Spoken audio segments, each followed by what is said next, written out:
I have 7:02 p.m. Call to order for the regular meeting of the Board of Directors, Monday, February 18th, 2013. May I have a roll call, please? Here. Francis Rose here. Mark Richmond. Here. Charles Fitzpatrick. Here. Clyde Goslin. Here. Gerald Mero. Here. Sharon Trapicio. Here. All directors present. We have a quorum. Thank you. For good and welfare, Miriam Gordon. Please.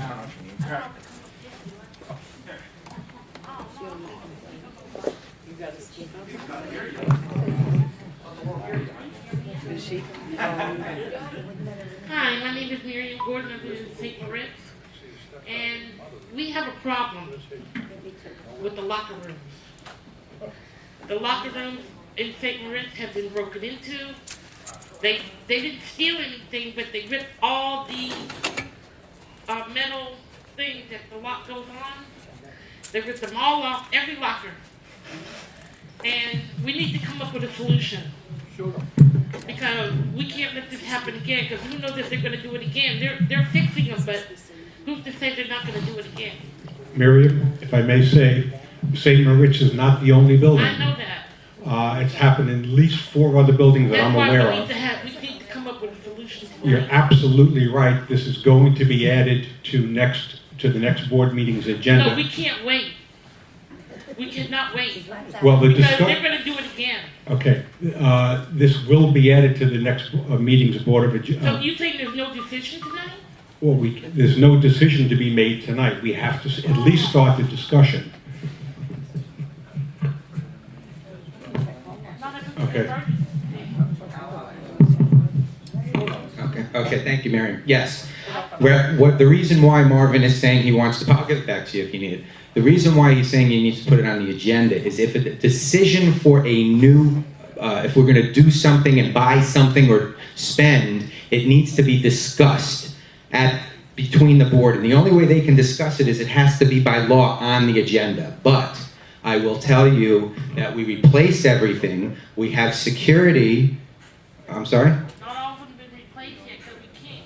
The ones that people have to unlock their locks to get that thing off. We're working on it. We're going to get all the buildings done. We're placing notices in the buildings that we're replacing the hinges on, so residents know to remove their locks for that day, so we can replace all the hinges. Oh, okay, because we just took a walk through. Yes, one of the And- buildings, St. Moritz. yes. Most of it's done already. We were on what second floor? I believe the second floor. Okay, because I saw the changing of it, because they're here changing them. Also, the third floor. Yes. Yeah, no, they are changing. I just assumed that it was done up there. Can I Sure. say something? Sure.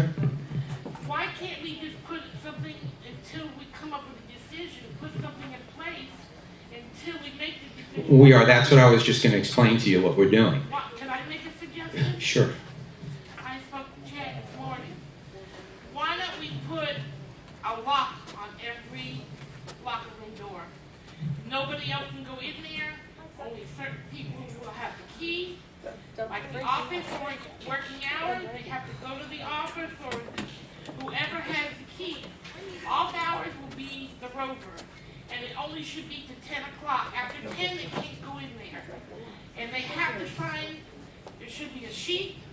They have to put their name on it, what building, and what time, so we can keep a record of who's going in there. And I think that would be an idea.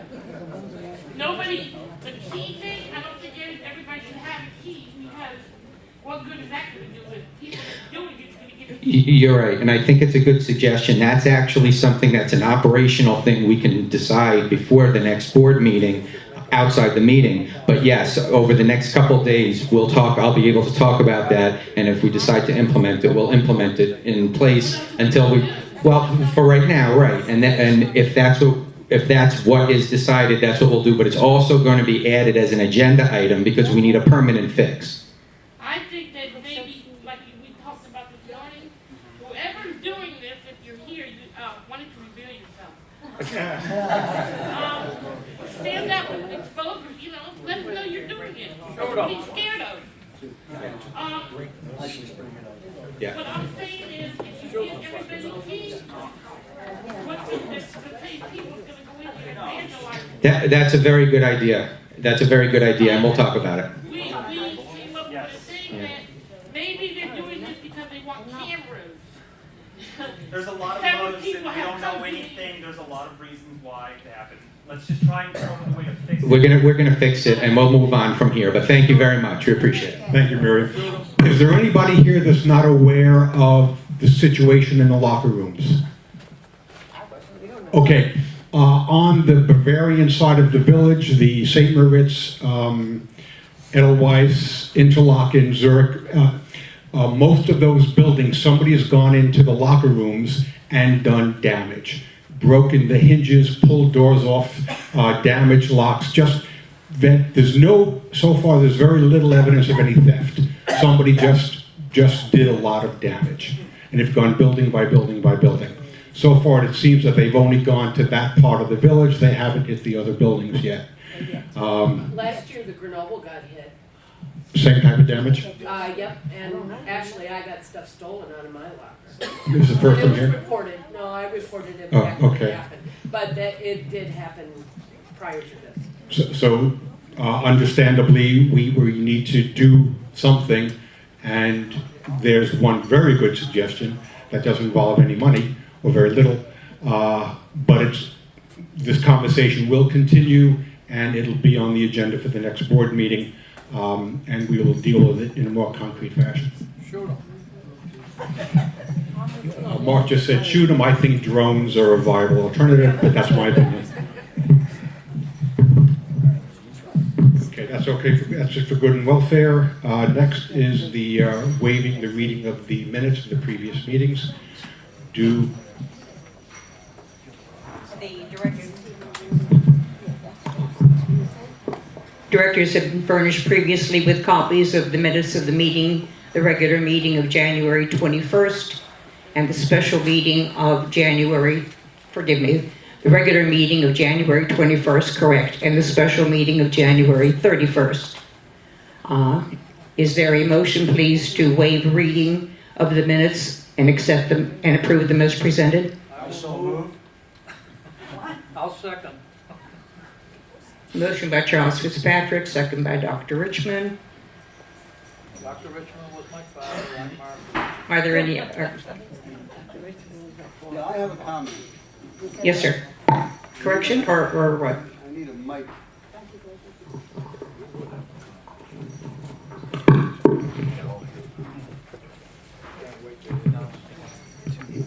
I have a problem with the minutes for the special board meeting.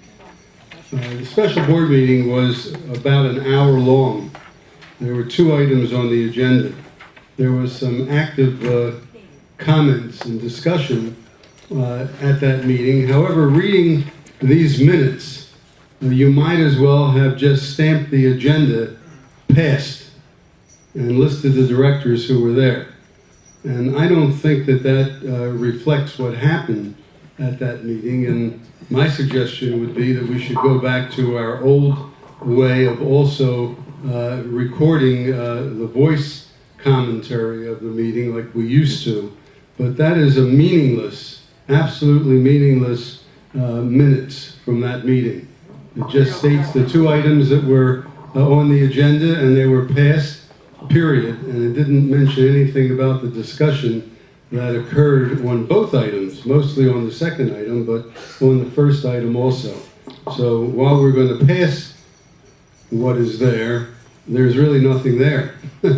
I Well, think you we should see, do something. According to Robert's rules, minutes of meetings are a record only of what was done and not discussions of the matters.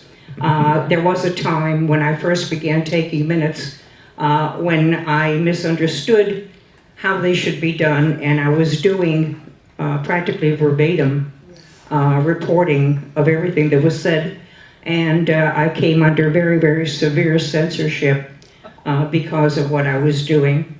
I attended several conferences about the rules of taking minutes and the rules concerning meetings.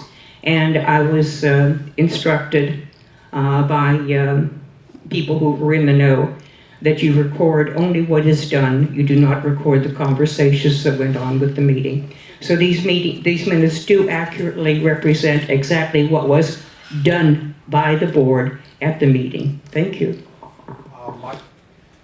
My comment would be, thanks to your efforts, Jerry, we do have an audio version of what happened, which also includes the video.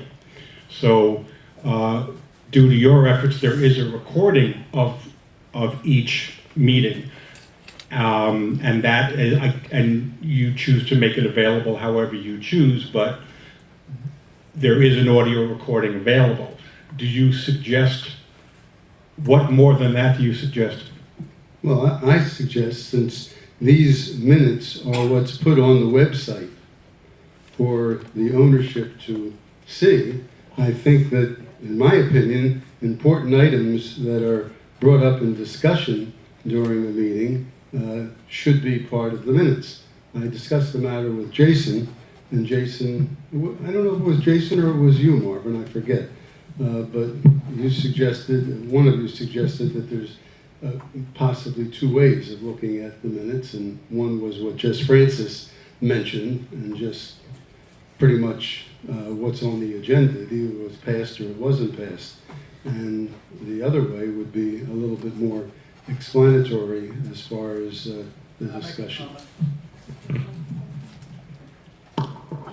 I'd like to comment on this as well, and my feeling is that if you have a complaint with the passing of the minutes by a unanimous vote, that you ought to have a specific complaint for a specific item on the agenda that is not met, not a general determination that the methodology of doing the minutes is inappropriate, Jerry. So that's my comment.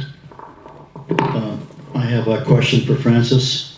Francis, is there anything in our rules or 718 or Robert's rules that would stop the association from including the video that either Jerry records or the association records? We have a camera very similar to that, and couldn't that video be attached as an official record of the meeting also with the record, with the minutes that you have taken in shorthand, Francis?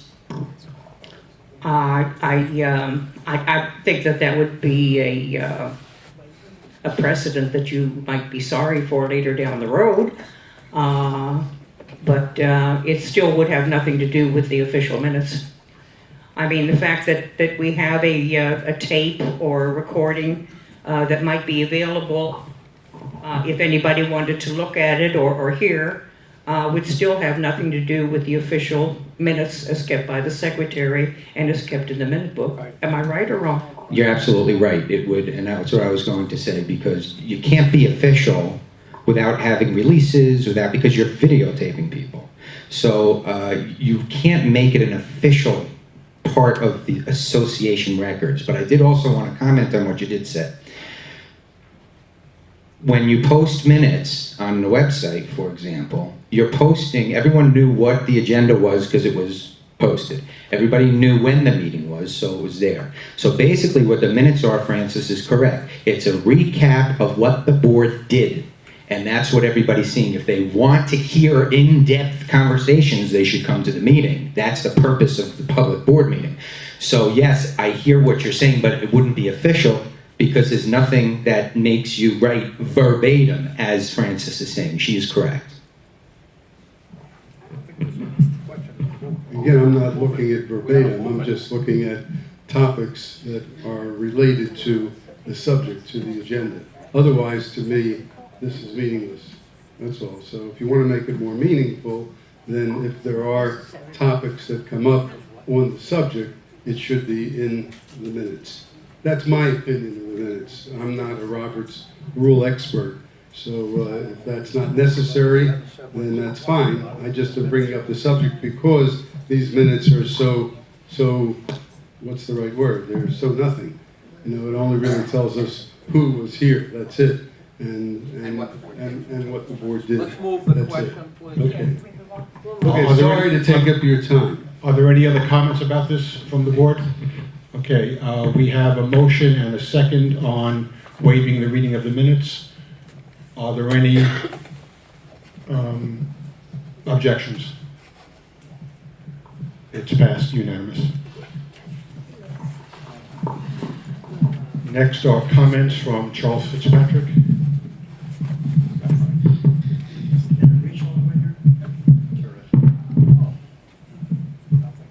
Thank you, Marvin. Fellow board members, neighbors, and friends. As you know, tonight I step away from this table for the last time. It has been a torturous journey, but also the most gratifying time of my life. It is only natural that each board is tainted by the sins of past boards. 12 months ago, this board inherited a village in chaos, mismanaged, looted, and in dire financial straits. This board realized immediately that by ourselves, self-managed, we could not face the tough uphill battle to save the sinking ship. Our first major decision was to hire a professional management team to guide us through the gathering storms ahead. AMG came on board April 1st, 2012. Within a couple of weeks, they quickly took control of our financial reporting, reviewed all contracts. These two steps saved our association over $370,000. These savings are being carried over in 2013 and are responsible for keeping our maintenance increase to 18.6% instead of the projected 32%.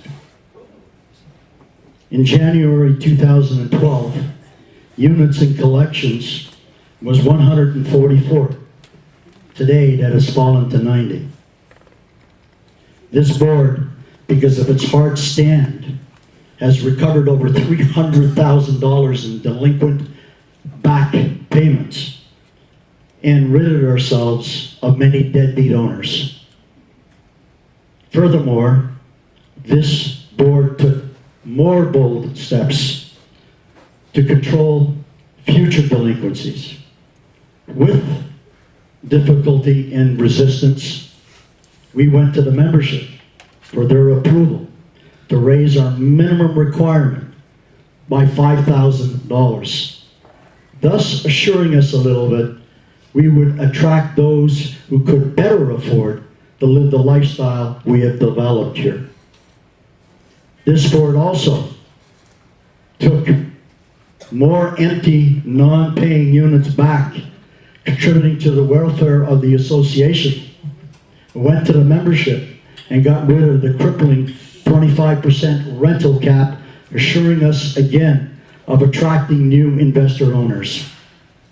This board also looked around and saw the flagrant rash of violations.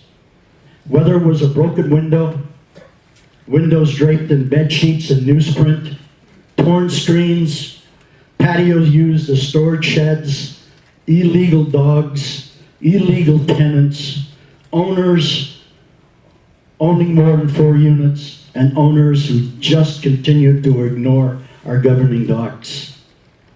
We re-established the correct procedures, reinstated the fines committee, used the legal system, and cleaned up most of the mess. This board, with the full cooperation of management, insisted and encouraged an open-door policy. Any owner who had a complaint was welcome to voice their concern. Any owner who requested any document, file, or information was given easy access. This board, without question, has involved the owners with every challenge we have faced. town hall meetings, good and welfare, questions at the board meeting, informal chats were the norm.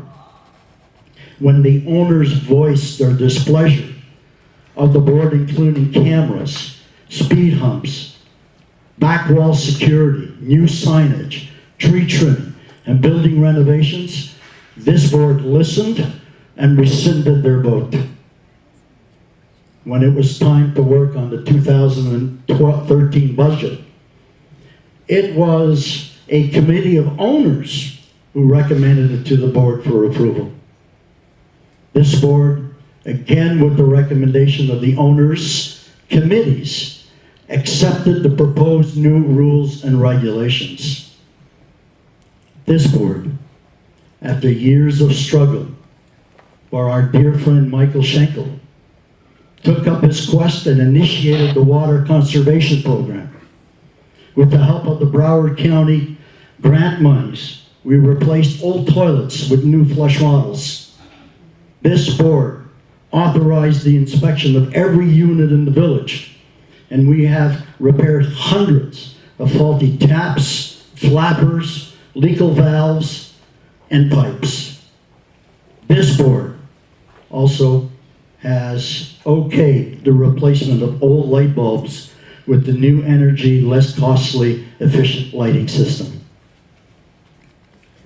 This board is also responsible for the improvement of our security. Today, our people are now better trained and equipped. And now I'd like to take some time to turn my attention to the people sitting at this table who have made worthy contributions to IV. First of all, let me say that all decisions that this board took, many hard and many difficult, impacted each and every one as much as it impacted all the other owners. Not once did I sense or did I hear from these distinguished people, how can I manipulate this board to my advantage? Instead, as a whole, we were focused in our determination to do what was best for the village. My first kudos go to Mark Richmond. Without his intellect, unyielding devotion, persistence, determination, he unraveled the sticky web of the Wilma Special Assessment. It was through his unyielding efforts that the collected monthly special assessment stopped being used to pay our operating deficit. He was able to recover all and a little bit more of every cent to the village, to the tune of over $800,000. And because of this heroic struggle, we are now up to date in our own obligation. Thank you, Mark.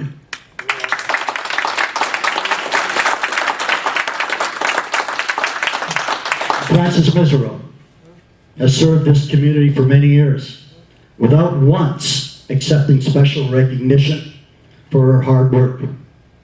As chair of the Sales and Leasing Committee, she's held a strong, steady hand over every application. Her many hours at this full-time job has saved the village thousands of dollars it would have had to spend in salary to someone half as qualified as she is. As secretary of the association, she has revamped, reorganized our resident files, oversees the proper application of our governing docs, meticulously records every board meeting, and attends countless of condo information seminars. Tonight, Francis, we recognize your importance, and thank you for who you are. Colette Gosling, our quiet thinking member. Without your oversight of our insurance need, we would have again, like the past boards, relied on the advice and sales pitch of our insurance agents. Colette pointed out our alternatives regarding our insurance needs, and because of her expertise and experience, saved this association $195,000. Thank you, Colette, for stepping up and doing the job well. Sharon Tripazzoni. I tried my best. When many of our resident owners found themselves in dire financial squeeze to pay the large cash infusion assessment, she went to her superiors at the bank she works for and convinced them to allow her to offer an interest-free credit card so those not able to come up with the cash were able to spread the payments over 12 months.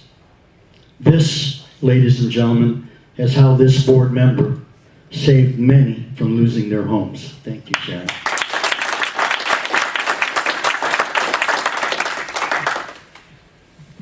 When it became evident to me that my aggressive, unrelenting management style was creating a hostile environment in the village, I decided to step aside and allow a more genteel, kinder hand to take charge.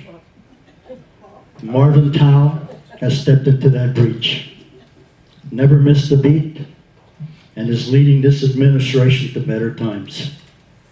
Thank you for your courage, my friend, and I hope the new board will continue to look to your leadership in the coming months.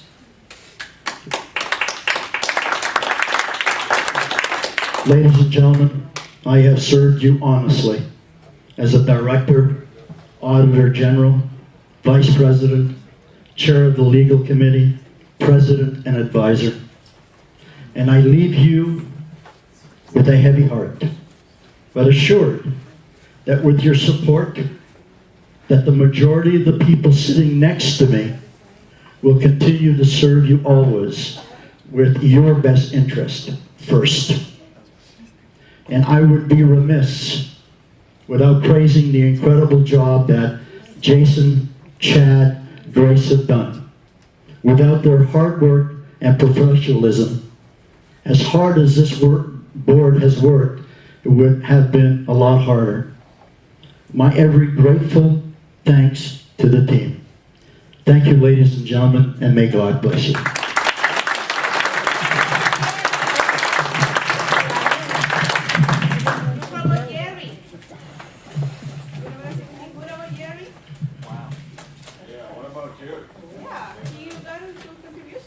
Now for the president's message. One quick comment. I think Jerry performs a very valuable service on this board. I see him as a voice of, essentially a voice of the people. He's always asking for more information available for more people. And he's been absolutely consistent in doing that. And thank you, Jerry.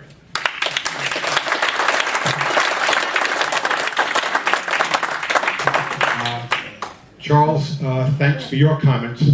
Your observations of the past year were what I had planned to say on this, the last meeting of this particular group of directors. I will add one comment. At least part of the reason we've been successful in getting the association back on track has been Charlie's dogged, focused, sometimes in-your-face management style. He may have ruffled a few feathers along the way, but I, for one, am grateful for his willingness to tackle the big problems head on.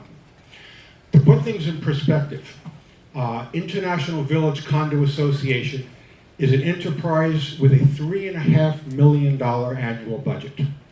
The association's purpose is to operate a residential community with a replacement value of nearly $100 million. This is a big deal. A major challenge for the association this coming year will be the implementation of the 40-year certification report, along with the other necessary projects. Another reason the association was able to accomplish what we did in 2012 was the decision of each of these directors, these professional amateurs, to work together for a common purpose. As you cast your vote next Tuesday for the 3 open seats on the board, please do so with an eye for who you believe will be willing to work harmoniously with the 4 remaining directors. With good people working together to keep the association solvent and our community a beautiful, safe place to live, I have very little doubt the village will continue to live up to our slogan, the Jewel of Inverary. Thanks for your time.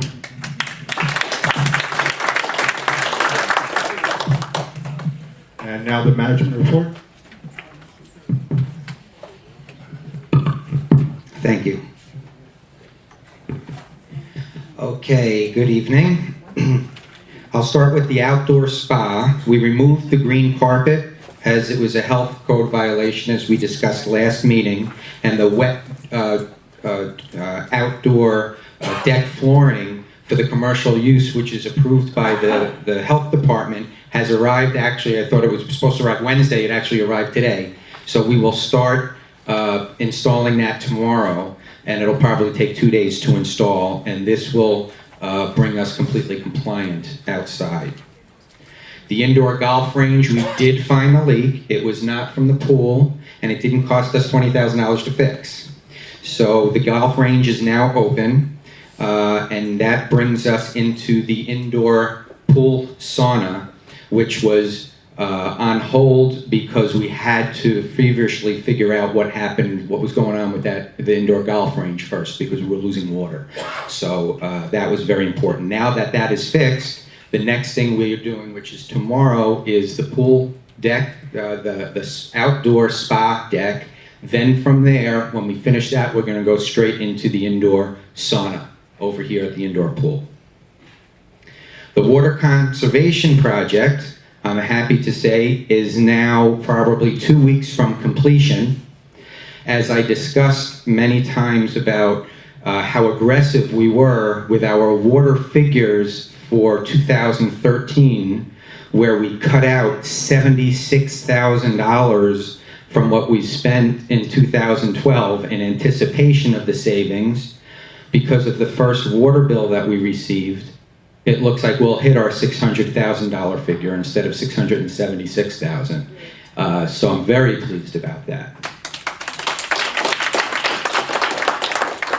Your 2013 Board of Directors election is Tuesday, February 26th. That's next Tuesday at 7 p.m. right here in this room. Ms. Nan Green, a subcontractor who works for the Ombudsman's office, has been hired by International Village, as discussed in the last board meeting, to manage and monitor the entire election process. She was here a few years ago, so people will recognize who she was. Ms. Green will bring 3 to 4 employees with her. She may or may not, she told me, ask for some volunteers, but she will not ask until that day. So it is not necessary to come and ask because she may not use volunteers. She may only use her own employees. That will be up to her discretion. The security, we continue to retrain security constantly every month as the procedures at the gate as well as the rovers. We held 2 operational meetings to review the policies and procedures regarding the rules and regulations so they're carried out properly. We continue to receive assistance from the residents regarding dogs in the village, which violate the governing documents. Please note, we know that they're still here. We know that. We have to follow the due process in the law, and that just takes time. But if you, I really still would like to hear from people, which every day we do, because we do keep adding new people that we're finding, and the only way we know it is people who live here who can see it. So we do appreciate you reporting that, so thank you. We spoke about it earlier, that we've had storage lockers broken into, and the police reports are on file. So we are watching it closely. We have been told by Lauderhill Police that other communities in the surrounding area have had the same issues. So we're being very careful right now with people coming in to the village. And we had meetings about it, people walking in. It may take a little extra time at the gate for right now, which is one of the things I was going to explain earlier. So we really hope that you do understand that. It's for just precautionary purposes for anyone coming outside the village in who would create that damage. Are you saying that the break-ins in the other communities have the exact same MO? Yes, what the police said is they just took locks off lockers and they're not reporting any theft. And that matches what's happening. That's exactly what's happening here. Because so far, we haven't heard of any theft, just the break-ins of the lockers. The maintenance department continues to do building interiors, exteriors, landscaping, parking, walkways, building facades. They're doing the roof cleanup and gutter cleanups right now. We are installing a new timer for the men's locker room sauna, as well as ordered, which did arrive, a non-slip flooring for the locker room. The sauna timer that you'll see in the men's locker room is not the permanent one, it's a temporary one because we're testing it. So that we can have that priced. We have replaced a large portion of the wooden fence at the entrance of the village that you may have noticed due to rotting wood by termites. We have installed a motion sensor as a test in the second floor Zurich laundry room to control the lights in order to try and cut on our electric bills. And what we are asking is that anybody who is in the Zurich, and we're going to be putting up notices there because we just installed it, to please let us know how it's working, if it's working, any questions or concerns with it that can help us to decide what we want to get and if this one works fine. Because we want to look out for electric, not just water. We have, as had been asked, and we've been doing since now for probably 2-3 weeks, instructing the maintenance employees as well as the security employees to obey stop signs on the property and to follow the rules of the road that everybody is held to. We are upgrading the electric in the gym so that it can accommodate those 3 treadmills so all 3 can work at the same time. The reason why those treadmills are unplugged is because the electric cannot handle it. It's not the proper electric for 3 machines, so we will be replacing that. The signage out front, hopefully people noticed. It's a little difficult sometimes because it's exactly the same as it was, but they're brand new signs that were done by our employees and a company with lettering, and both signs cost us under $300 together. So at least the front entrance, when you come in, it looks new. Looks very nice. Thank you. We still continue, and I'll mention it at every meeting, as I always do, to urge owners to log on to the website, www.internvillage.com. On that site, you will receive letters, updates, postings, the minutes are posted there, everything. We post everything that is important for everybody to see. And you do need to log in, go to www.internvillage.com and request a login, and within a day or so you get your login, and then you can go on and see your bill, you can do a whole bunch of things. Collections and foreclosures. Alliance is aggressively calling and collecting money from delinquent unit owners. They've also been very successful with collecting the cash special assessment from 2012, that big one. So anybody who decided that they didn't want to pay are paying, and we're receiving the payments now from those people. The insurance policy for International Village was reissued at a savings from last year of $140,000 and your $200,000 total from 2011. We have met with 2 banks to date in order to obtain the best possible financing for the 40-year certification projects. We have another meeting with an additional bank this week and another next week. Due to the positive financial outlook for the first time in years, the banks are beginning to look favorably when deciding whether or not to loan the village money. And I'm sure Mark will talk about that. We are looking at much lower rates than private financing, and we will keep you updated along in the process. We obviously don't have a final figure yet, but we are working with them, giving them a rough figure so that we can get the process rolling. The board has a proposal here for commercial gym equipment. Unfortunately, we do have non-commercial equipment, which is creating problems for the residents. We have residents bringing parts to the office, and someone will get hurt soon if we don't remove it. We acquired fantastic pricing, which is in your budget for 2013.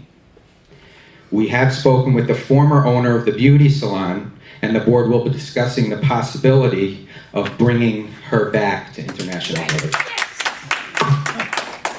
Thank you. Can I ask a question? Yeah. With reference to the election with that man Grain, last time that she was here, we had the books from the village to compare the signature. Right. She did not use it. She did not use it to compare. I was angry that she did not do it. Well, she specifically did ask me for that. Okay. And as a matter of fact, Francis was there Francis was there also. Francis, please correct me if I'm wrong on this, but the state does not recognize the necessity of comparing signatures. And the reason for that is basically no one is qualified to recognize signatures. Now, if you want to hire a professional that would look at signatures, even he or she would not be able. And the reason for that is that, I'll give you an example. 30 years ago, you may have signed your certificate of voting and never updated it. It's for no reason. I would guarantee you that your signature today is not even close to what your signature was 30 years ago.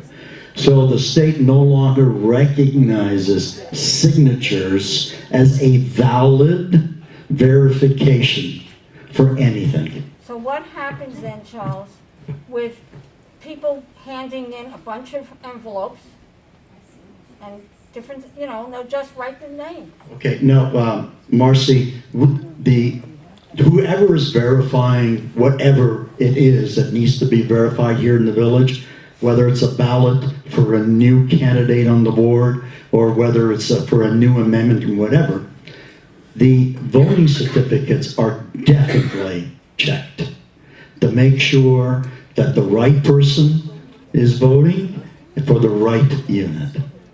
Okay, and that's the only two things now that are used to verify any legal documents that used to require a signature check. Is that correct, Ms. Francis? Yes, they verify that the name on the outer envelope of the ballot is the same as that of the designated voter on the voting certificate. They don't have handwriting experts to be sure that the signature is exactly the same as that of the certificate. They only look to see that the name is the same. And the other that is checked is the monitor will have the roster of the official owners of the units to also be sure that whoever is voting is also an owner of the unit. And a delinquent list she has. And the delinquency list to see who has their rights taken away from them, yes. Does that answer your question now, Marcy? Yeah, but I remember when people brought in so many ballots, Charlie. Sure. And, Yeah, but those days are behind us. anybody could just go ahead and write the name. I can assure you, anyone bringing them in, they're walking through my office, as many of you, or Right. if any of you have, you had to walk past my eyes and drop it in the box in my office and then go. Thank you. Next on the agenda is the treasurer's report.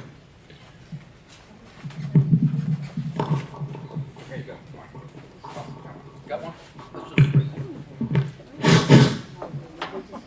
Thank you. title of this report is So Far, So Good, which means we're giving the report for January. The subtitle cannot in any way be construed as saying this is the dawning of the age of Aquarius. We'll have to wait a few more months before we can even consider that as a possibility. For the first time in several or many years, the budget is better than in balance. The maintenance collections were $260,038.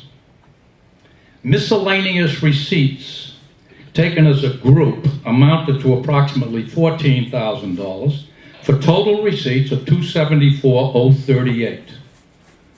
Expenses were $261,000, leaving us with a surplus for January of $13,038.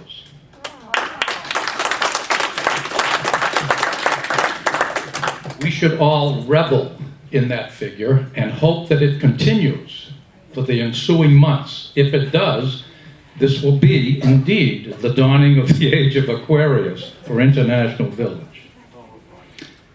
More importantly, or perhaps just as importantly, the balance of our funds in the 2012 Special Assessment Account, for which you've all been paying assiduously, is $332,000 as of February 14th, 2013, and a few days later it's even higher than that. Remember, that is the questionable proposed down payment on whatever it is we're going to have to do in the future, i.e. the 40-year certification report. So that's in good shape. Of great joy to me is the fact that because of the many things that this board and we have all done together in trying to straighten out an errant fiscal situation, of great surprise to me is the fact, as our manager has alluded, we have successfully been entertained by several banks who are willing to even consider loaning us funds to finance the 40-year certification report if that becomes necessary. 5 or 6 months ago, I would have told you that I think the likelihood of that occurring was about 0. Now, two banks have accepted that they're willing to look and give us a determination. Neither of them has said no, and as Mr. Levy has pointed out, we have meetings with 2 more banks, and in our pocket is the ace in the hole. We still have Wells Fargo to go to after all this is over. So I would hope that one of the things we can do, if it comes to that, is that those who cannot afford to pay whatever the 40-year special assessment is outright at one payment, hopefully will have a modest or reasonable methodology of paying their account due over time. That's the board's definite decision, and we will work hard to arrange that for you. We can't promise anything. All we can do is wait and see what happens. So far, so good. Await February's results. Thank you very much.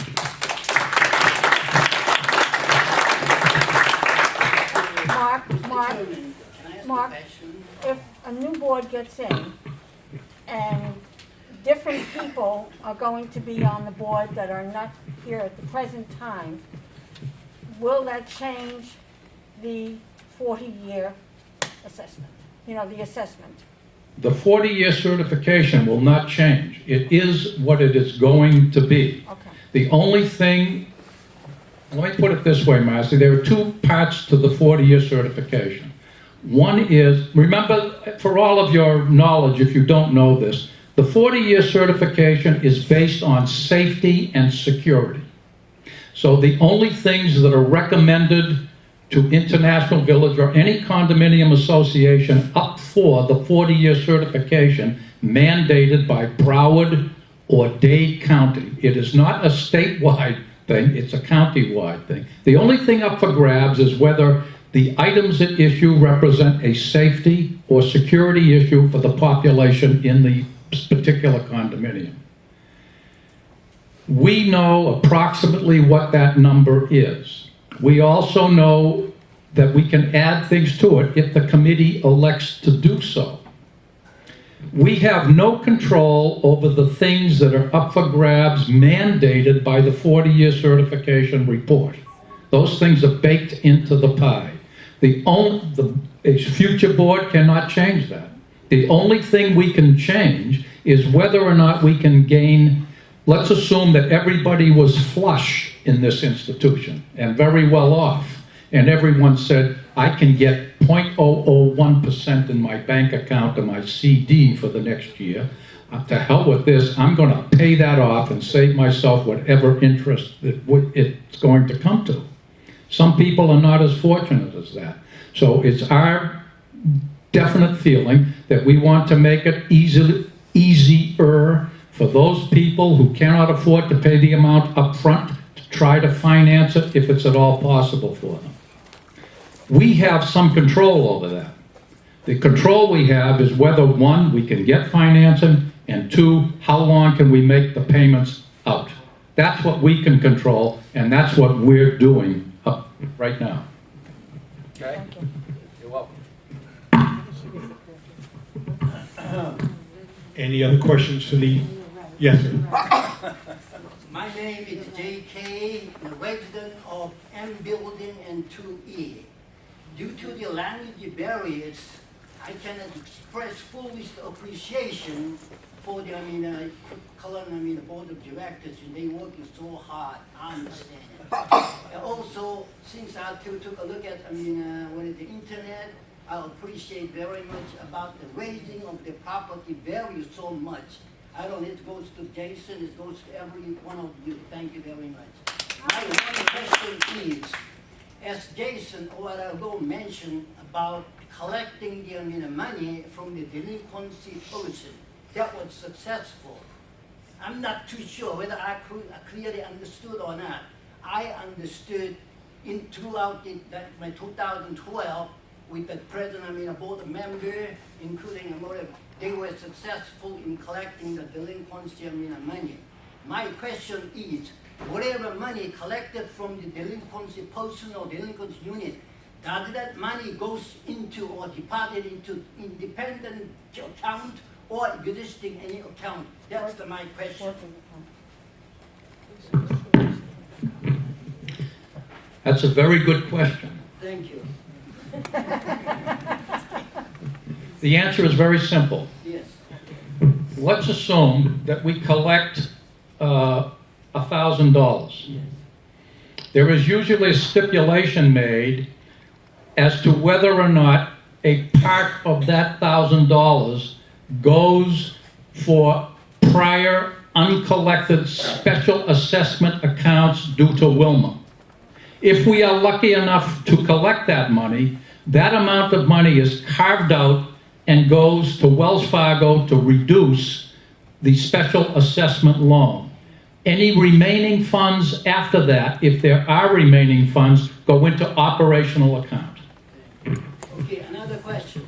I want to ask the board of directors, the corporate secretary, Mr. Madams, that whatever he mentioned, that is legal according to the Robert rules. The money whatever collected to be spent into Wilma's expense. I'm not sure I understand your question, He's sir. saying that in Robert's No, rules. whatever you said, your money was collected from money collected used to be spent for the Wilma's expense in the past. He's saying that according to Robert's rules, does it say that it should be put into that? I don't think Robert's rules has anything to do with this. What is important is there is usually a stipulation made in the collection of the account. X amount of dollars is for prior special assessment monies that were not paid. The reason I'm asking for that, whatever the money we collected from delinquent person, that can be spent right away for the Wilma's expense? No. The amount that was dedicated to Wilma expense that was delinquent and collected goes to the bank.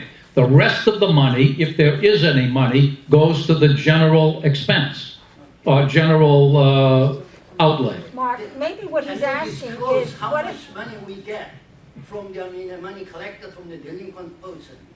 Right. How much is it all total? Let's say we get $1,000 from That the, example, at the moment, you said, whatever, last year, we have been successful in collecting that delinquent money. How much was it then altogether? And can you disclose it before the meeting? Come to the office. yeah, I can give you a guesstimate. Yes, go ahead. Not the wet, the exact amount, please. This is a very serious problem. Seriously, I mean, You'd have to go, that number is available, you'd have to go to the office. Just a minute. Just a minute. Hi. I will tell you, you can go in the office tomorrow and get the exact number. I rounded it out to $300,000 that was collected total last year in collections. Okay, is that answering your question a little bit more? And part of that $300,000, a portion of it was assigned to special assessment past due.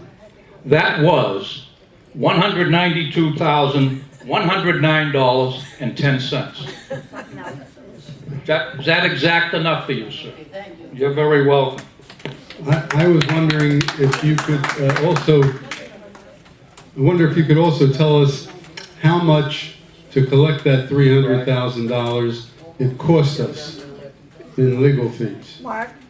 Does anybody know that? Those two things never come out together, and yet they're related.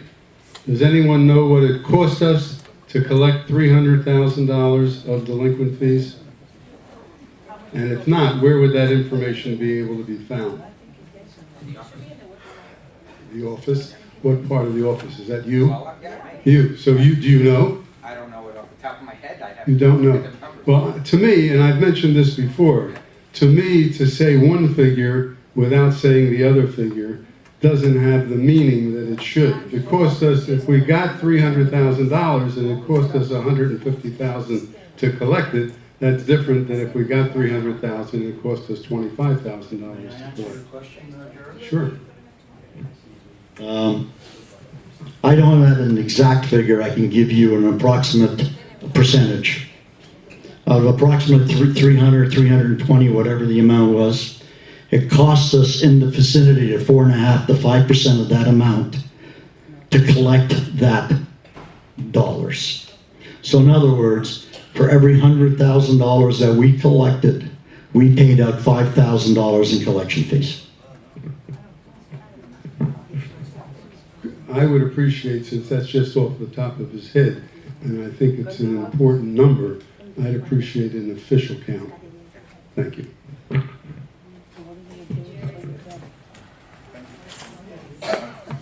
Yes, John. Thank you, Mr. President. I'm a little concerned with kind of the way that this item was, the last item was discussed about the 40-year certification. It sounds almost like it's a done deal, that there will be a big assessment, and the figure that was handed down by the engineer is the accepted figure at this point. And I feel that there's still an ongoing discussion about that should be had. From my earlier discussion with Mark, I understood that it was his intention to send a letter to the county to ask them to what extent any or all of the items on that list could be postponed given our current financial situation. Was that letter sent, or is it in the process of being written? Because I feel that perhaps some of those items, as was discussed in the candidate night debate, perhaps some of them could be postponed, perhaps some of them are not necessary, and some of them, maybe some of them are more critical than others, where we could lessen the impact to whatever extent we can on the owners to put those items off that aren't absolutely essential as much as possible. Mark, thank you. we can't do anything until we get the exact number. After we get the exact number, we can appeal anything we want to the board, the county. We have nothing against appealing. All I can tell you is, over a 6-year experience in Broward County, no appeal has been granted. That doesn't mean we can't try. I wouldn't be sanguine if they accepted our appeal 1 to delay implementation for 1-2 years. We can send the appeal. After talking with Jason, we've decided we will not do anything until we get the final number and what it is before we even talk to the county. We can't appeal something that has not been decided yet. So after we get the number and we decide that that's the number, then we can appeal it. But I wouldn't be sanguine that no matter what our appeal is, that they will listen to it. We can try, and we certainly will do so if it's in everyone's best interest. Thank you. Okay, I'm going to piggyback on that for one moment. You need to understand also one important piece of the puzzle here. What Mark is saying is true, and what we need to do is buy our time properly before going to the city, because they operate under specific rules, sending letters and to that effect. And once you get the letter, you have 90 days and that's it. So what we're trying to do is get the list together, get it to committee. When Mark was mentioning before about in stone, he wasn't talking about the number, he was talking about the work, the 6 roofs, the structural, that's what's in stone. The actual number is not in stone yet because it hasn't gone to committee yet. So it will go to committee, the discussions and the decisions will be made there, and from that point we can work with what we want to do with the city. And all this does is it's good for you because it prolongs it longer as we go through this process. But you're going to the banks, with what figure?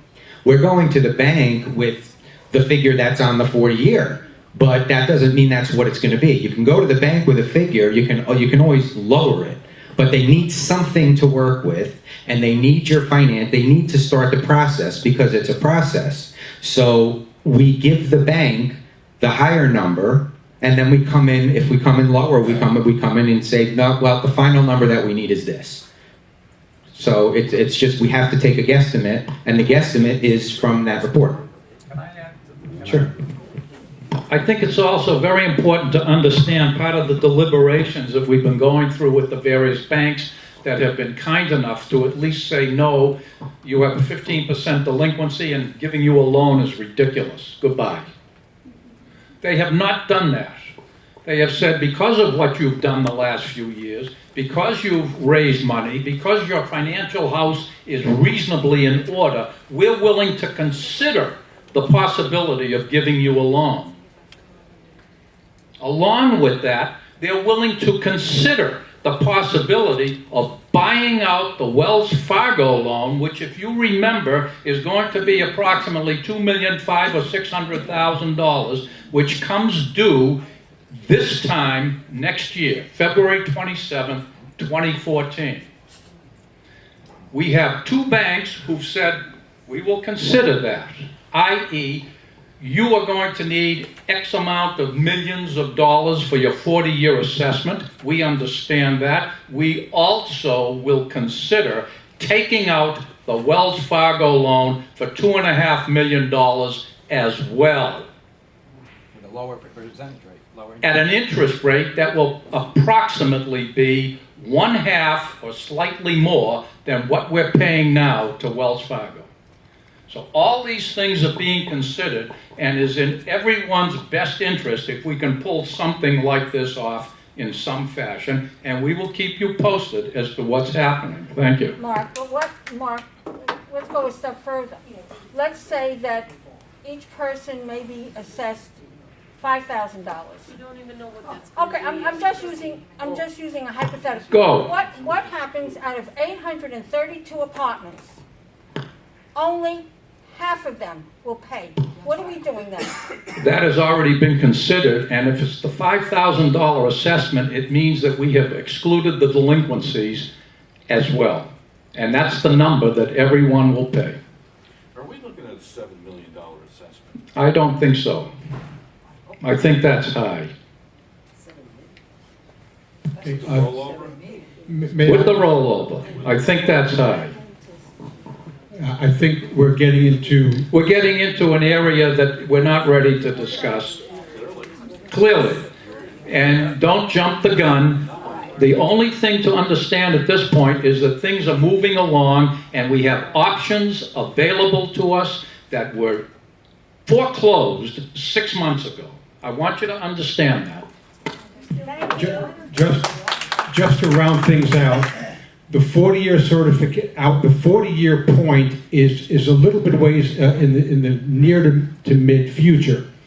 All the things we're doing now are technically in advance of that. We're getting all our ducks in a row so that when we finally get the 40-year letter from the city or the county, we're ready to act. Well, I'm going to check the address and make sure I'm in the right building. It's all of us. Okay, next on the agenda is the Sales and Lease Committee report. The committee met 3 times since the last meeting of the board. On January 25th, the committee met and took the following actions. Approved rollover leases for the following units. Yorkshire 3N, a 1-bedroom unit for $800 a month. Heidelberg 2U, a 1-bedroom unit for $750 a month. Approved annual leases for the following units. Grenoble 2X, 2 bedrooms, $1,000 a month. Orleans 1R, efficiency, $875. Yorkshire 3H, a 2-bedroom unit for $1,000. And approved the following sales. Yorkshire 1N, a 1-bedroom unit for $42,000. Bordeaux 2K, a 1-bedroom unit for $53,000. No estoppel letters at the time of the report. We also approved a permanent occupancy permit for Marseille 2B, a 1-bedroom unit. On January 30th, the committee met and took the following action. Approved rollover leases for the following units. Grenoble 1W, 2 bedrooms, $1,100 a month. Zurich 1A, 1 bedroom, $825 a month. Grenoble 2D, a 1-bedroom unit, $750 a month. Yorkshire 1U, a 1-bedroom unit for $670 a month. Approved annual leases for the following units. St. Moritz 2Y, a 1-bedroom unit for $1,000 a month. Yorkshire 1T, a 2-bedroom unit for $900 a month. Edelweiss 3S, a 1-bedroom unit for $780 a month. Approved the sale of Zurich 3F, a 1-bedroom unit for $45,000. No estoppel letter at the time of the report. On February the 13th, the committee met and took the following action. Approved rollover leases for Bordeaux 3M, efficiency unit, $575 a month. Orleans 3M, an efficiency unit, $615 a month. Orleans 1N, 1-bedroom unit, $775 a month. Heidelberg 2N, 1-bedroom, $750 a month. Approved annual leases for Interlaken 2R, an efficiency unit for $1,000 a month. And Orleans 2M, an efficiency unit for $650 a month. What'd you say, 2,000? Approved the following sales. Nottingham 2C, a 1-bedroom unit for $45,000. We will recover approximately $10,022 as settlement, which includes approximately $7,164.54 in special assessments. St. Moritz 2M, an efficiency unit for $15,000. No estoppel letter at time of this report. The committee would appreciate a motion to accept the reports and ratify the actions of the committee. I so move. I second. Motion has been made and seconded. Are there any objections? Francis, I have a question again. Yes, sir. I asked the same question last time. I noticed Yorkshire 1T, you have it as a 2-bedroom apartment. Are the T units different in different buildings, or are they all the same? They're the same. Yorkshire 1T is a two-bedroom den. The T units are all two-bedroom dens. Did I misstate another one? Well, you didn't. No, you didn't say den. You only said. Well, it's listed. It's described in the official records of Broward County as a two-bedroom unit, two-bedroom, two-bath, and that's what I report on the sales report. I have a question. Francis, Yes, ma'am. does there seem to be a correlation, any correlation, between buildings that have been renovated and the cost of sale and or rent? To tell you the truth, there doesn't seem to be really any correlation at all. Grenoble, for instance, which desperately needs renovation, and the rentals there are fairly good. And in Bordeaux, which you know has been very, very well renovated, the rentals are average. I consider average. I think they should be higher. I've encouraged the owners to really think about when they renew their leases, whether they roll over or their annual leases, to consider that the property here should be valued a little higher than it has been recently. But no, I don't notice any correlation, one difference between one building to the next, really. How difficult would it be to include in your report that if the buyer is going to be an owner in residence or if it's an investor who's going to rent it? Do you know when you're doing that what the motive is? What's the consensus of the board as far as that is concerned? Is that information that you feel should be broadcast, or is of value? He only has 2 years. Who only has 2 years? If he's a buyer that's going to rent, he only has a 2-year moratorium. I don't care. I want to know if it's an investor or are we going to have owner in residence? Well, we don't always know. I mean, we've had applications where the people say they're going to live here, and 2 months later you get an application for a rental. So I mean, I don't think it wouldn't be permanent information. Okay, fair enough. I have another comment. I think Alice has a good point. Because we're going to be considering, as part of the 40-year extension, certain things are mandated, but certain things we are going to want to do perhaps. And if it can clearly be pointed out, it can be clearly shown that units in unrenovated buildings are selling for less and are renting for less, then that's really a clear indication of the fact that we need to be fair to all the buildings here. But as I pointed out to Alice, so far we've seen no such correlation. Well, you haven't made a study. I'm looking at it right now, and I'm noticing that most of the buildings that, and again, this is just a quick look, most of the buildings that are being sold for, well, again, without studying, I think it's a worthwhile study. I think it's a worthwhile study to look at buildings that were renovated and see what they're selling for and what they're renting for, and buildings that aren't renovated. I think that might be very wise, and perhaps we could form a committee that would do that. I think that's worthwhile. Thank you. But just on the basis of the report today, for instance, as I said, there didn't seem to be much correlation. Notice that we had Bordeaux 3M, which is an efficiency unit, and you know Bordeaux has been renovated, and it's renting for $575 a month. In Orleans, we have the very same size unit, and Orleans has not been renovated, and the rental is $615 a month. But we have Bordeaux 2K, a one-bedroom unit selling for $53,000, and we have Yorkshire in an improved building, and we have Yorkshire 1N, a bigger one-bedroom. No, 1N is a small bedroom. 1N is a small bedroom. I have an N. And that's a small bedroom. N is big. No, it's a small bedroom. Well, Francis, I have one. Okay, a K unit is smaller. That's in between the J and the L. That's a smaller unit. Well, I know that the N is smaller than the F unit. I have both units, so I know. N is a small unit. It's a one-bedroom. They're both one-bedrooms. And I'm telling you, by your study here, the Bordeaux sold for $11,000 more than the Yorkshire. Right. And the Bordeaux is an improved building, and the Yorkshire is an unimproved building. Maybe the apartment, maybe it was. You have to look at the unit itself. Maybe it was renovated. Hold on. Alice is bringing I just, let's see. one element. The price of any given sale is governed by many different factors. One of which is the condition of the building, the condition of the unit, the nature of the buyer, the seller. There are so many.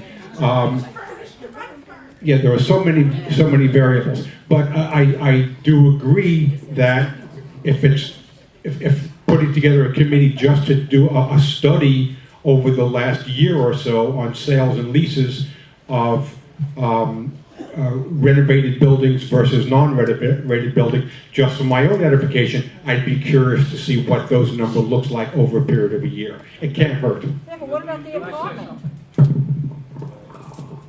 Who's going to pay for the study? Yeah, what would you even do with it? Who's going to pay for the study and what would you do with it? It's going to be volunteers. What kind of pay? Volunteers would be fine with me. Fine. Who suggested pay? Why do you want the study, Jerry? Listen, Mark. To prove a point. It's really, to me, it's very simple that Alice brought out. We want to know if buildings that were improved. Why? I asked you why. The reason why is because those of us who have buildings that aren't improved, when it comes to the next assessment, which is going to include the 40-year, we want to know that it's going to have the proper consideration. You know, we want to know that those people who live in buildings that weren't improved, we have a basis for getting that improvement. You have a basis for getting that improvement, and I think everyone in the village, including most members of the board, feel that one of the obligations of all of us is to get the units which were not fixed up.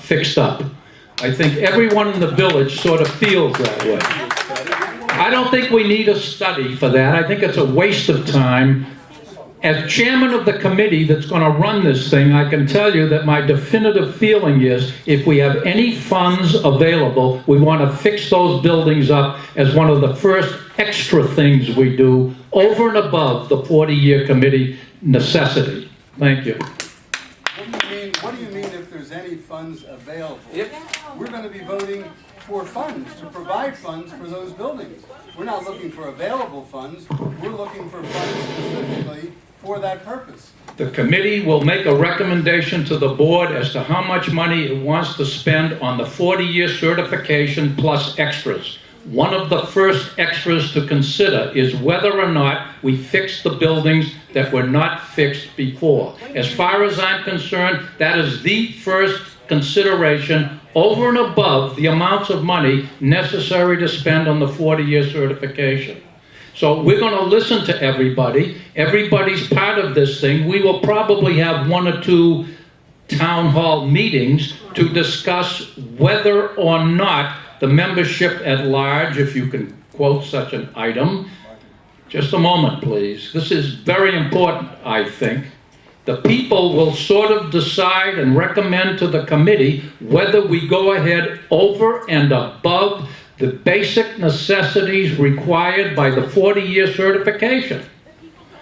Now, lots of people here have been talking about delaying things and not spending money. How many people here don't want to spend money to fix up the apartments that have not been fixed up?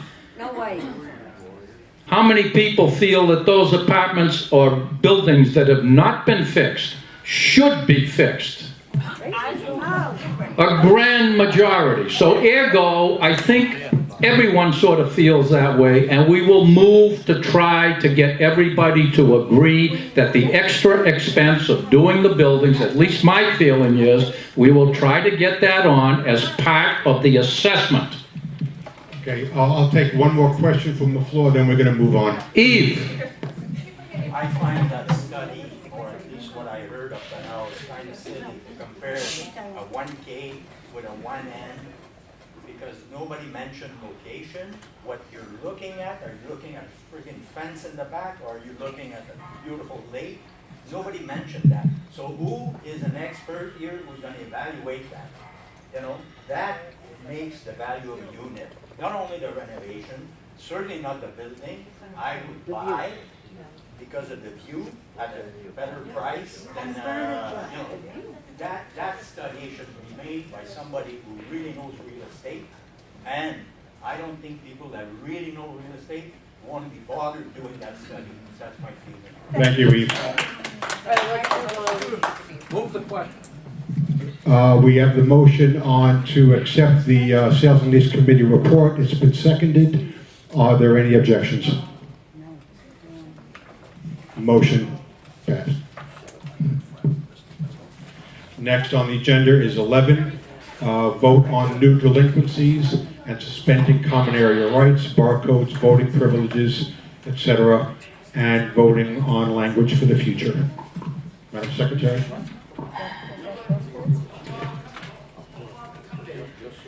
The current list of delinquencies to be announced in accordance with the Florida statute.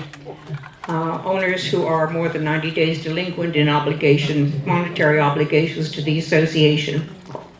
Bordeaux, Unit B 1D, 1B is in boy, and Bordeaux 1J. Edelweiss 2T, 1Z. Heidelberg 2H. Interlaken 3Z, 2R. Marseille 2Y. Nottingham 1X and 2F. St. Moritz 1T and 2K. Yorkshire 2O and Yorkshire 1K. Zurich 1B. We have before us to consider a permanent resolution of the board which would provide that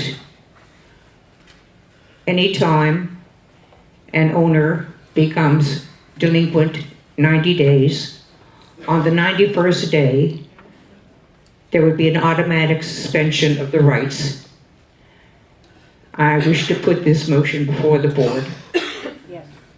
Pursuant to Florida Statute Section 718.303, I make a motion to suspend the voting rights of all unit owners within International Village and to suspend the right of all unit owners or their occupants, licensees, or invitees to use common elements, common facilities, or any other association property if the unit owner is more than 90 days delinquent in paying a monetary obligation due to the association. The above suspensions shall be imposed automatically upon the 91st day of the delinquency. The suspension shall end for each delinquent unit owner upon full payment of all monetary obligations due or overdue to the association.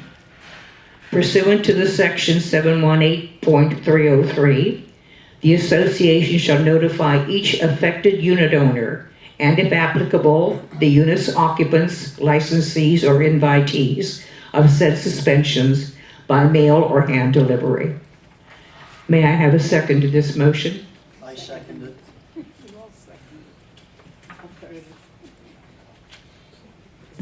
Is there any discussion on the board? Yes. Just one question, Francis. Sir. Does delinquency pertain to fines? Yes, sir. It does? Yes, sir. Where? Any financial obligation. That includes fines? that Yes, have sir. Not been collected? Yes, sir. Okay, thank you.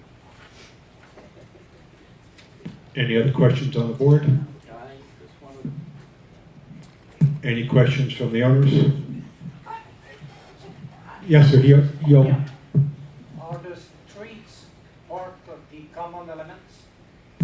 are the The streets in the village? Streets. No.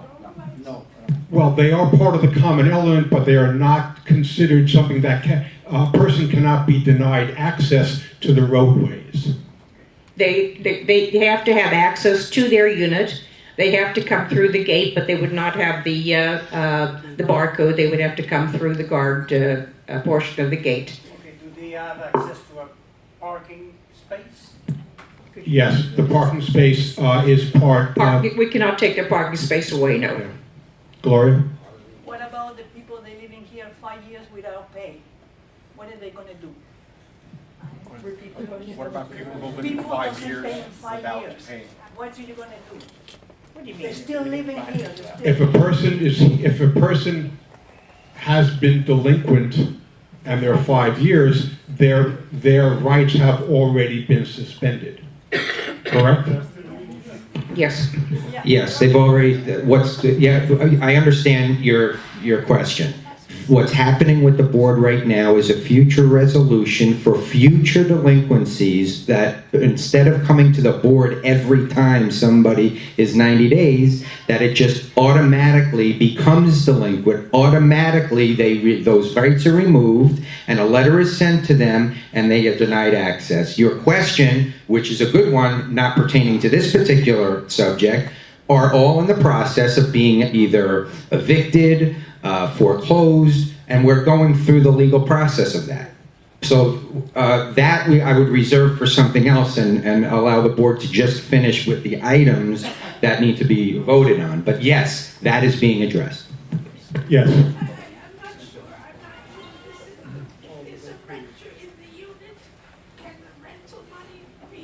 The renter's rights are taken away as well.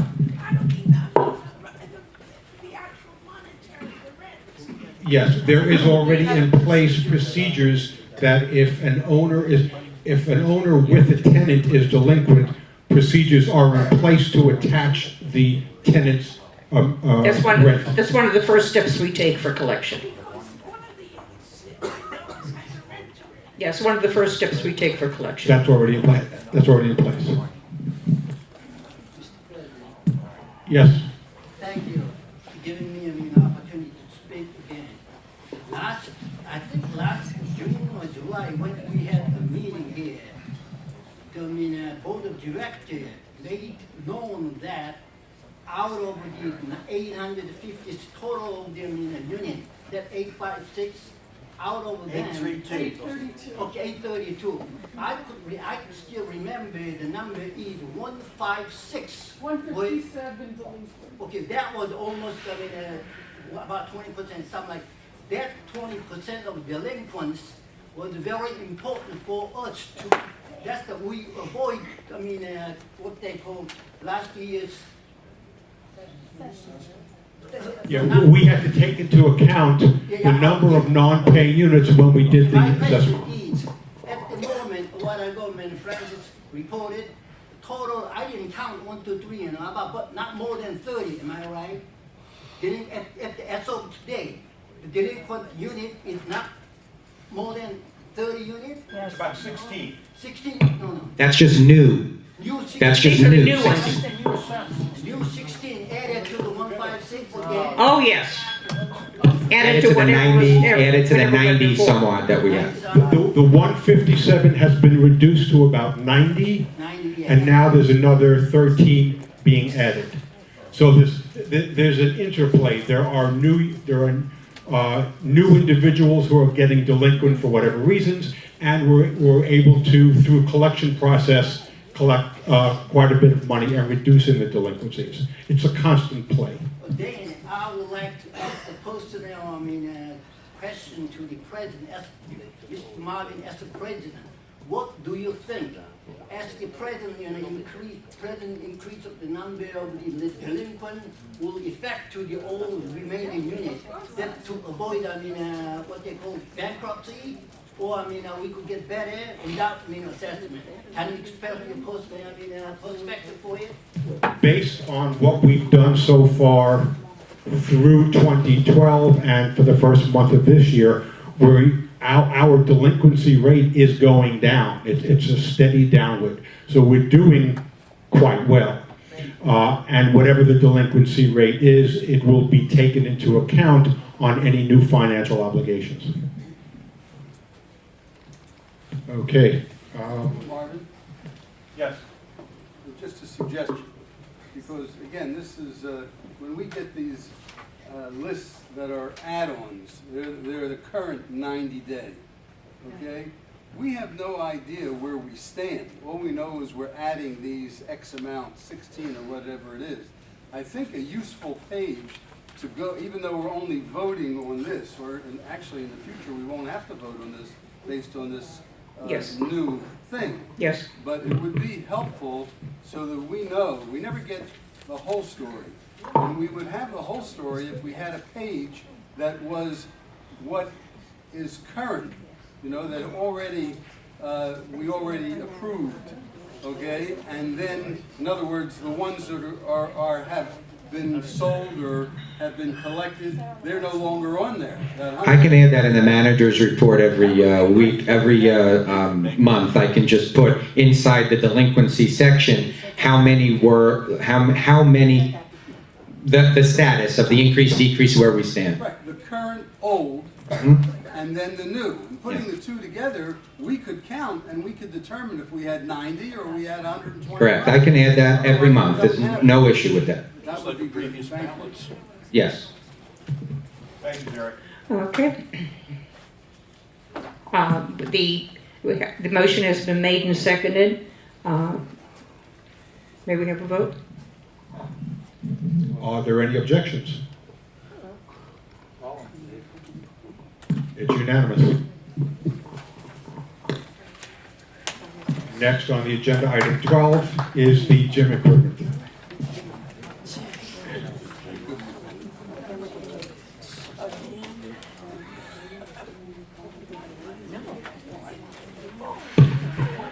Okay, in front of you, you have a quote that was sent to everybody electronically on the board. You have pictures. Notice, of course, the pictures are in a warehouse of the equipment that we would be obtaining here. We have equipment that's inside the gym that is a little dangerous at this point. We have people bringing parts in, and people will get hurt. I mean, this is a huge liability. So at this point, we foresaw this, and it went to committee, to the budget. So we did budget a certain amount for this in the budget. We budgeted $7,500 for equipment, knowing it would cost more. What we were able to do is for replacing all of the equipment that is non-commercial to actual commercial grade equipment, new would cost $60,000. We are getting it, the Life System Strength equipment coming out of an LA Fitness, secondhand, 10 of these pieces, and the final total cost will be $12,500. You have $7,500 in your budget, and I told this to the company, and they are willing to take the $7,500 down, and the remaining $5,000 or so, they'll wait till next January to get. Okay? So this way we are able to not exceed anything that financially impacts you here. Jason, how old is that equipment that's in there now? That Doug brought in that said that was commercial? How old is it? Yeah, how I old? don't know the age of the equipment. Yeah, I know the equipment. It's say- not commercial equipment, so this is the problem. And we paid, Well, I understand, but I wasn't here. I can't answer that. If anybody wants to call the office, ask for questions, I don't have the answers to that. Yeah. Is But- there a warranty with this equipment? Yes, actually, this equipment, the framing, as if, and the question was asked to me by Marvin earlier today, if we were to spend $60,000 and get brand new equipment, what would our warranty be? And he is warrantying it the same. A lifetime warranty on the framing, because the framing on these things never go, so it's warranted for life on the frame. And on the pulley systems and so forth, he's giving a 1-year warranty. And that's what it would be if it was brand new. Yes?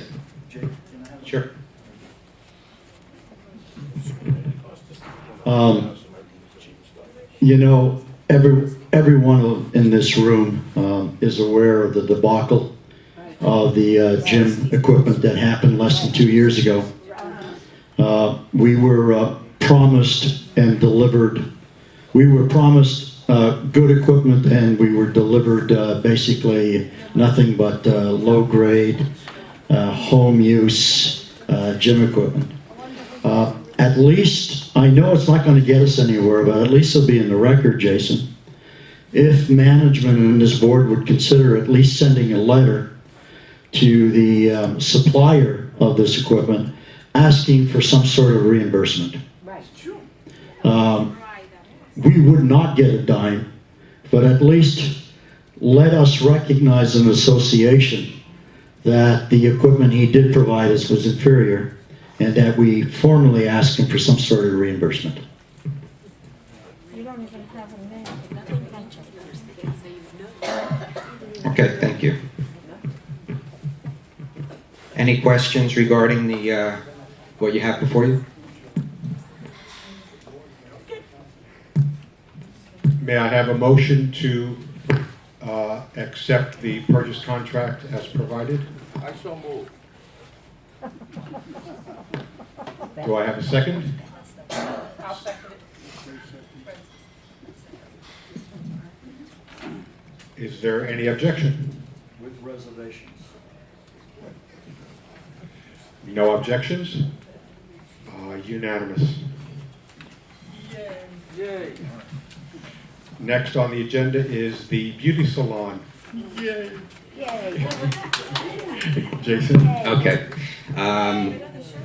I will say thank you, Jerry, because Jerry did ask that I contact the beauty salon, the former owner, because I think he went there and she expressed interest. So we did call her, we spoke with her, she came over, and many residents saw this and were happy. So the discussion is basically, do we enter into a lease with the former beauty salon owner? I have emailed the board for your comments and suggestions, and some of the things that I have heard is that it's empty. We are speaking with other businesses right now, but nothing is coming forward. And we know that it will cost money for this person to come in and put this salon back together. So one of the possibilities would be a 2-year lease. The first year, making sure that all expenses are paid by her, the tenant, such as water, electric, gas, and so forth, but giving her rent free for the first year. And then the second year, still including the making sure that they pay the expenses and making the rent $300 or $200 or whatever the case may be. The consensus is that doesn't make or break the village to $300 a month. The biggest thing is that it doesn't cost us, from the consensus of what I'm hearing, is that it doesn't cost us, but it does add that value to the village and gives that extra amenity to people who really want that type of an amenity. So that was the conversation that I've had, and now you can discuss it as a board. Thank you, Jason. When I made that suggestion a couple of days ago, it was my intention to make it as easy as possible for Anne Maria to come in. We're looking at, you know, having been involved in the last 2 years of renovations, I know what the costs are today. And I would rather her take the $3,600 that she would pay the village and reinvest into whatever normal renovation she would normally have done. So hopefully the other members of the board agree with me regarding that.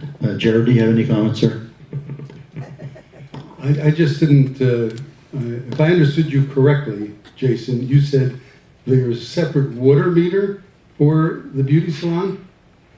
I know there's electric that's separate, I think there's 2 meters. I wasn't aware that we had separate water meters. We don't have a water meter, but when we come up with a lease, we can certainly estimate, speak with the water company, let them know how many sinks are gonna be in there. They can give us an estimate of what type of charge how much water would be used. It just sounded like there was a meter, No, and it's I not a wasn't separate meter. aware there was a meter. It's So not a you separate want the utilities, including some guesstimate on the water, Correct. rather than As a having fixed rent. extra, yes. Fixed extra. Yeah. Because when I spoke with her, she had just told me her rent, and she told me her electric, and I wasn't aware of any water. Well, the salon uses a lot of water, so.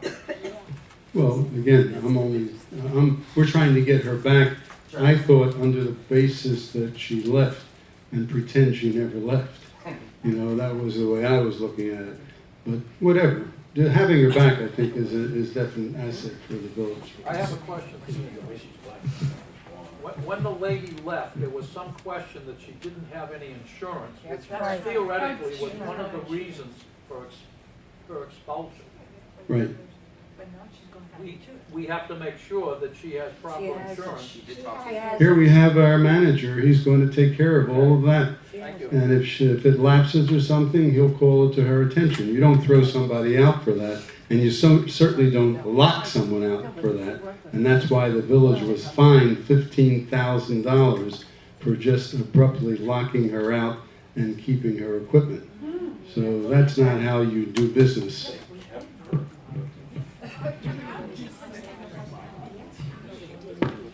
Are we ready for a motion? I don't see a reason for a motion at this point. Oh, yes, I think we need a motion to enter into negotiations. I have another question. Jason, I spoke to you a week or so ago about putting this out in the general population to see if anyone else were interested coming in. For What? for the For the beauty salon? for the beauty salon, I didn't receive any response. Did you call that lady? There was one phone number that I was given, and that I left a voicemail, but then no one called me back. Okay, fine, Yeah. thank you. But you know, Mark, you know that Anne Marie lived here, well, didn't live here, she was here for many years. So people know who's here versus somebody I coming in. understand. I understand. And we're still going to her. She comes and picks us up. And we Yes. come Good. here. We want her here. We Oh, want I know. her. We want her here. We want you to make it. If- She can come back here. If you want to make a motion, There's a question. you can make a motion. Okay, I'll get to the question in a moment. If you want to make a motion to actually enter into a lease, No, into negotiations for a lease, and then we can bring it to the board to approve. Of course. I mean, you can do that. Fine. Do I hear a motion to enter into negotiations for a lease for the beauty salon space? I so move. I second. Seconded by Mark. Any objections? There was a question in the back. Oh, sorry. Frank?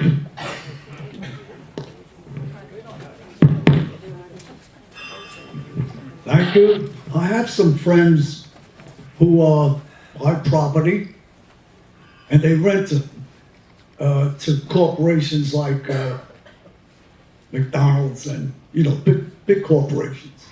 And they say, this is the property. You're interested in it? Fine.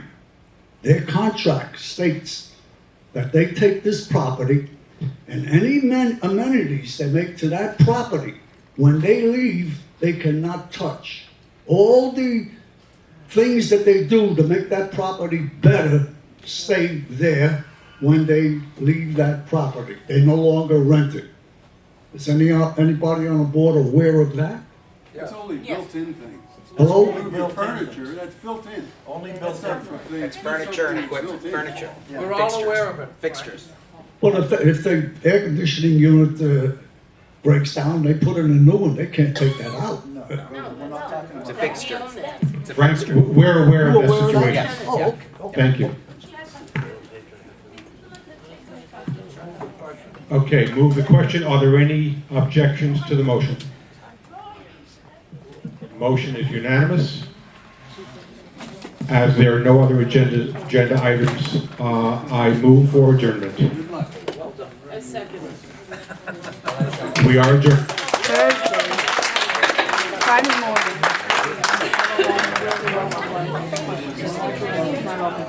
Ladies and gentlemen, thank you all for coming down. Thursday, my life is my call on. Nobody. I have to get back on Make a note. I'm listening to you. Make a note. I was really. Nobody heard Okay, you said Friday morning. You said right. Friday morning.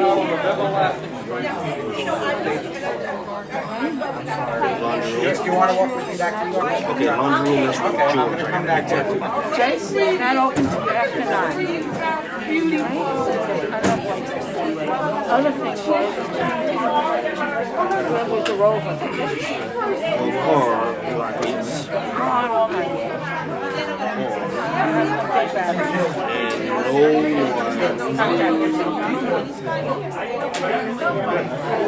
H2. Yeah, H3. Thank you, sir. I wanted, How are you? they should have come up there. I am Call going me, to enjoy my knock on my retirement. I'll get to the bottom. No, I'm leaving the board. That's it. I'm gone. I met you in the hall this afternoon. Yes. And you told me you were going to be up in my place. Yes, what happened was, I do apologize. What happened was, I had called the office and told the office to give you a call, because what happened was we had a problem issue on the 3rd floor. It was leaking coming down to the 2nd. No, not with you. It was coming from the 3rd floor going down to the 2nd floor, so we was basically stuck on the 3rd floor pretty much all day. So what happened? Okay, but we're going to be there first thing tomorrow. That wasn't from the guy next door. It was on the east side. Okay, but we're going to come to you first thing tomorrow morning. What time? 11 o'clock. Okay, 11 o'clock. Okay, we got somebody park the space. Park the space. Go ahead. Okay, we'll take care. Yes.